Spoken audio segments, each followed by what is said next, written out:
আমার প্রিয় নবম শ্রেণীর ছাত্রছাত্রীরা, রাত পেরোলেই তোমাদের ফার্স্ট ইউনিট টেস্ট ভৌত বিজ্ঞান বিষয়ের পরীক্ষার এই আগের রাতের প্রস্তুতি হিসাবে তোমাদের জন্য নিয়ে চলে এলাম ভৌত বিজ্ঞান বিষয়ে একটি চূড়ান্ত গুরুত্বপূর্ণ নমুনা প্রশ্নপত্র ও সাথে তার উত্তর। এই নমুনা প্রশ্নপত্রে থাকা প্রতিটা প্রশ্ন পরীক্ষার জন্য ভীষণ গুরুত্বপূর্ণ, পরীক্ষাতে আসার মতো প্রশ্ন। কাজেই তোমরা যারা ভৌত বিজ্ঞান পরীক্ষাতে দুর্দান্ত রেজাল্ট করতে চাইছো, অবশ্যই এই নমুনা প্রশ্নপত্রে থাকা ছোট বড় প্রতিটা প্রশ্ন তোমরা খুব ভালো করে পড়ে রাখো। এখান থেকে বেশ কিছু প্রশ্ন তোমাদের পরীক্ষাতে হুবহু কমন আসতে চলেছে। কাজে আমরা সম্পূর্ণ প্রশ্নপত্রটিকে একদম প্রথম থেকে দেখে নেব। শুরুতেই রয়েছে একের দাগ, বলা হচ্ছে সঠিক উত্তরটি বেছে নিয়ে লেখো। এখানে 8টি এমসিকিউ টাইপ প্রশ্নের উত্তর লিখতে হবে। প্রতিটি প্রশ্নের মান 1 নম্বর করে, টোটাল 8 নম্বর রয়েছে। প্রথম প্রশ্ন, পরমাণুর নিউক্লিয়াসের আকার কোন এককে প্রকাশ করা হয়? উত্তর হবে অপশান ঘ, ফার্মি। এরপর দ্বিতীয় প্রশ্ন, প্রদত্ত কোনটি প্রাথমিক একক সম্পূর্ণ? এখানে যে অপশানগুলি রয়েছে তার মধ্যে সঠিক উত্তর হবে অপশান ক, দৈর্ঘ্য। আমরা সঠিক উত্তরটাকে ডিফারেন্ট কালারে চিহ্নিত করেছি যাতে তোমাদের বুঝতে সুবিধা হয়। এর পরবর্তী প্রশ্ন 1.3-এর দাগে, এককবিহীন রাশিটি হলো? উত্তর হবে পারমাণবিক গুরুত্ব। নেক্সট 1.4-এর প্রশ্ন, পরমাণুর মধ্যে সব থেকে বেশি ভারী কণার নাম হলো? উত্তর হবে নিউট্রন। এরপর 1.5-এর প্রশ্ন, কোনটি মৌলিক একক? এগুলির মধ্যে যেটি মৌলিক একক সেটা হলো অপশান ঘ, ভর। এরপর 1.6-এর প্রশ্ন, রকেটের কার্যনীতিতে সংরক্ষণ হয়? উত্তর হবে ভরবেগ। 1.7-এর প্রশ্ন, নিউট্রনবিহীন একটি পরমাণুর নাম? উত্তর হবে প্রোটিয়াম। এখানে যে প্রশ্নগুলি রয়েছে সেই প্রতিটা প্রশ্ন কিন্তু তোমাদের পরীক্ষাতে আসার সম্ভাবনা রয়েছে। প্রতিটা প্রশ্ন তোমরা খুব ভালো করে দেখে রাখো। নেক্সট 1.8-এর প্রশ্ন, আলফা কণা বিচ্ছুরণ পরীক্ষা করেন? উত্তর হবে রাদারফোর্ড। এমসিকিউ টাইপ প্রশ্ন শেষ, যেগুলো আমরা উত্তর সহ আলোচনা করে দিলাম। এরপর রয়েছে প্রশ্নপত্রের 2-এর দাগ, বলা হচ্ছে অতি সংক্ষিপ্ত উত্তর দাও, বিকল্প প্রশ্নগুলি লক্ষণীয়। এখানে 7টি এসএকিউ টাইপ প্রশ্নের উত্তর লিখতে হবে। প্রতিটি প্রশ্নের মান 1 নম্বর করে, টোটাল 7 নম্বর রয়েছে। যে প্রশ্নগুলি এখানে রয়েছে আমরা প্রতিটা প্রশ্ন উত্তর সহ খুব ভালো করে দেখে নেব। প্রথম প্রশ্ন, কখন বস্তুর বেগ থাকে কিন্তু ত্বরণ থাকে না?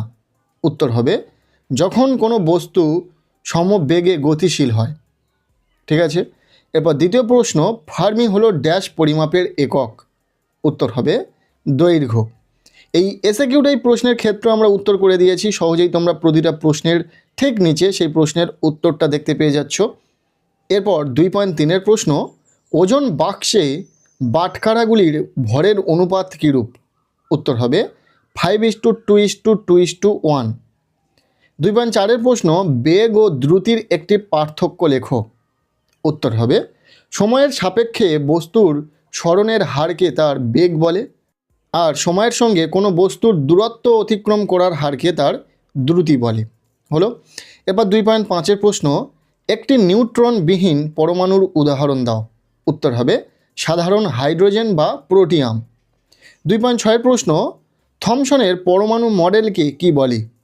উত্তর হবে প্লাম পুডিং মডেল।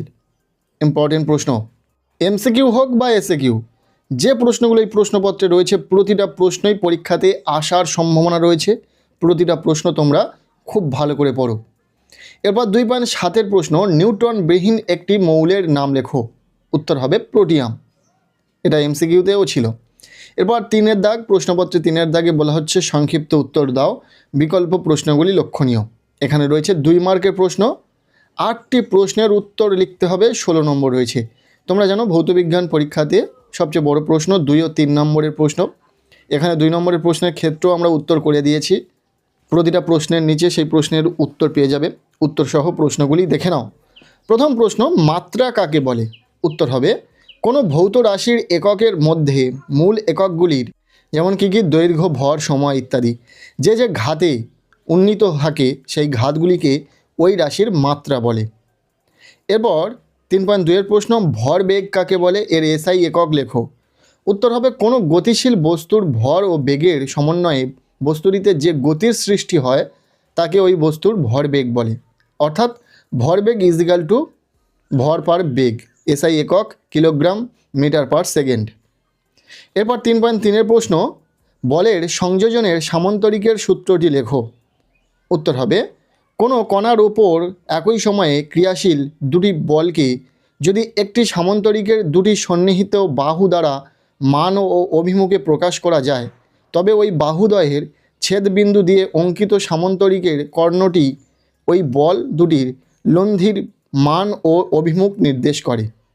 নেক্সট 3.4-এর প্রশ্ন, কোনো কণার ত্বরণ আছে কিন্তু বেগ শূন্য, এটা কি সম্ভব? উত্তর হবে, হ্যাঁ, এটি সম্ভব। কোনো বস্তুকে যখন লম্বভাবে উপরের দিকে ছোঁড়া হয় তখন সর্বোচ্চ বিন্দুতে পৌঁছালে খানিকের জন্য বস্তুটির বেগ শূন্য হয়, কিন্তু ওই মুহূর্তেও বস্তুটির ওপর পৃথিবীর অভিকর্ষজ ত্বরণ ক্রিয়াশীল থাকে। এই প্রশ্নটি অত্যন্ত গুরুত্বপূর্ণ একটি প্রশ্ন। 2 মার্কের জন্য যে প্রশ্নগুলো এখানে তোমরা দেখছো, প্রতিটা প্রশ্ন খুব ভালো করে পড়ে রাখো, প্রতিটা প্রশ্ন পরীক্ষাতে আসার সম্ভাবনা রয়েছে। এরপর 3.5-এর প্রশ্ন, পরমাণু এবং আয়নের মধ্যে কে বেশি সুস্থিত এবং কেন? উত্তর হবে, পরমাণুর তুলনায় আয়ন বেশি সুস্থিত, কারণ পরমাণুর সর্ববহিস্থ কক্ষে সাধারণত ইলেকট্রন সংখ্যা 8-এর কম থাকে নিষ্ক্রিয় গ্যাস বাদে, কিন্তু আয়ন হওয়ার সময় পরমাণু ইলেকট্রন গ্রহণ বা বর্জন করে তার নিকটতম নিষ্ক্রিয় গ্যাসের মতো সুস্থিত ইলেকট্রন বিন্যাস লাভ করে। ভীষণ ইম্পর্টেন্ট প্রশ্ন, উত্তর সহ তোমরা প্রশ্নটিকে খুব ভালো করে দেখে রাখো। ভিডিও পজ করে করেও তোমরা এই প্রশ্নগুলো উত্তর সহ খুব ভালো করে দেখে রাখতে পারো। এরপর 3.6-এর প্রশ্ন, বৃত্তীয় গতি ও ঘূর্ণন গতির পার্থক্য লেখো। প্রত্যেকটির একটি করে উদাহরণ দাও। উত্তর হবে, বৃত্তীয় গতি, বস্তু কণা কোনো নির্দিষ্ট বিন্দুকে কেন্দ্র করে বৃত্তাকার পথে ঘোরে, আর ঘূর্ণন গতি কোনো বিস্তৃত বস্তু নিজের অক্ষের চারিদিকে ঘোরে। এরপর দ্বিতীয় যে পয়েন্টটি হচ্ছে, বৃত্তীয় গতি সূর্যের চারিদিকে পৃথিবীর গতি হলো বৃত্তীয় গতি, আর ঘূর্ণন গতি লাট্টুর গতি বা নিজের অক্ষের চারিদিকে পৃথিবীর গতি। এরপর 3.7-এর প্রশ্ন, পারমাণবিক সংখ্যাকে মৌলের সক্রিয় ধর্ম বলে কেন? উত্তর হবে, কোনো মৌলের রাসায়নিক ধর্ম ও পরিচয় তার প্রোটন সংখ্যা বা পারমাণবিক সংখ্যার উপর নির্ভর করে। আইসোটোপ বাদে অন্য কোনো দুটি ভিন্ন মৌলের পারমাণবিক সংখ্যা কখনো এক হয় না, তাই পারমাণবিক সংখ্যা দেখেই মৌলটিকে সঠিকভাবে চেনা যায় বলে একে মৌলের সক্রিয় ধর্ম বলে। এরপর 3.8-এর প্রশ্ন, ইলেকট্রনগুলি নিউক্লিয়াসের চারিদিকে ঘোরে কেন? উত্তর হবে, পরমাণুর নিউক্লিয়াস ধনাত্মক আধানযুক্ত এবং ইলেকট্রন ঋণাত্মক আধানযুক্ত। এদের মধ্যবর্তী স্থির তড়িৎ আকর্ষণ বল ইলেকট্রনগুলিকে নিউক্লিয়াসের দিকে টানে। এই আকর্ষণ বলই ইলেকট্রনগুলিকে বৃত্তাকার পথে ঘোরার জন্য প্রয়োজনীয় অভিকেন্দ্র বল যোগান দেয়, ফলে ইলেকট্রনগুলি ছিটকে না গিয়ে নির্দিষ্ট কক্ষপথে ঘুরতে থাকে। এটিও ভীষণ ইম্পর্টেন্ট একটি প্রশ্ন। 2 মার্কের প্রশ্ন মোটামুটি শেষ, আমরা প্রতিটা প্রশ্নের উত্তর করে দিয়েছি। এরপর রয়েছে প্রশ্নপত্রে 4-এর দাগ, বলা হচ্ছে নিম্নলিখিত প্রশ্নগুলির উত্তর লেখো। এখানে রয়েছে 3 মার্কের প্রশ্ন, 3টি প্রশ্নের উত্তর লিখতে হবে, টোটাল 9 নম্বর। তবে এখানেও সরাসরি একটি প্রশ্ন থাকার সম্ভাবনা কম, কাটা কাটা প্রশ্ন হবে, 2 + 1 = 3 এই রকম। তো প্রশ্নগুলো আমরা দেখে নেব, উত্তর করে দেওয়া নেই 3 মার্কের প্রশ্নের ক্ষেত্রে। তোমরা এই প্রশ্নগুলোর উত্তর পাঠ্য বই থেকে খুঁজে নিয়ে পড়ে নেবে। আর যদি খুঁজে পেতে অসুবিধা হয় অবশ্যই কমেন্ট সেকশনে জানাবে, আমরা চেষ্টা করব এই প্রশ্নগুলির উত্তর করে দেওয়ার। প্রথম প্রশ্ন, তুলা যন্ত্রের সুবেদিতা বলতে কি বোঝো? সাধারণ তুলার সুবেদিতার দুটি শর্ত লেখো, এর সাথে লম্বন ত্রুটি কী? এরপর এর অথবা প্রশ্ন, এসআই পদ্ধতিতে বলের অভিকর্ষীয় এককের সংজ্ঞা দাও। রোলার ঠেলার থেকে টানা বেশি সহজ কেন? ইম্পর্টেন্ট রয়েছে। এরপর 4.2-এর প্রশ্ন, আইসোটোপ কাকে বলে? উদাহরণ দাও। আইসোটোপগুলির রাসায়নিক ধর্ম বিভিন্ন হয় কেন? এরপর এর অথবা প্রশ্ন, ঘনত্ব কাকে বলে? মাপনী চং ও তুলাযন্ত্রের সাহায্যে কোনো তরলের ঘনত্ব কিভাবে নির্ণয় করবে? এরপর 4.3-এর প্রশ্ন, নিউক্লিয়াইড কি? উদাহরণ দাও। একই মৌলের বিভিন্ন নিউক্লিয়াইড থাকতে পারে কি? এদেরকে কি বলে? এরপর এর অথবা প্রশ্ন দিয়ে শেষ প্রশ্ন এই প্রশ্নপত্রের, রাদারফোর্ডের পরমাণুর মডেলের ত্রুটিগুলি আলোচনা করো। ব্যাস, এই ছিল ক্লাস 9-এর ফার্স্ট ইউনিট টেস্টের একটি গুরুত্বপূর্ণ প্রশ্নপত্র ভৌতবিজ্ঞান বিষয়। এই প্রশ্নপত্রে থাকা ছোট বড় প্রতিটা প্রশ্ন তোমরা খুব ভালো করে রেডি করো, খুব ভালো করে পড়ে নাও। এখান থেকেই কিন্তু পরীক্ষাতে প্রশ্ন হুবহু কমন পাবে। আজকের এই ভিডিওটি ভালো লেগে থাকলে লাইক করে দাও, চ্যানেলে নতুন হলে চ্যানেলটিকে সাবস্ক্রাইব করে রাখো, আর পারলে ভিডিওটি বন্ধুদের সাথে প্রচুর শেয়ার করে দাও।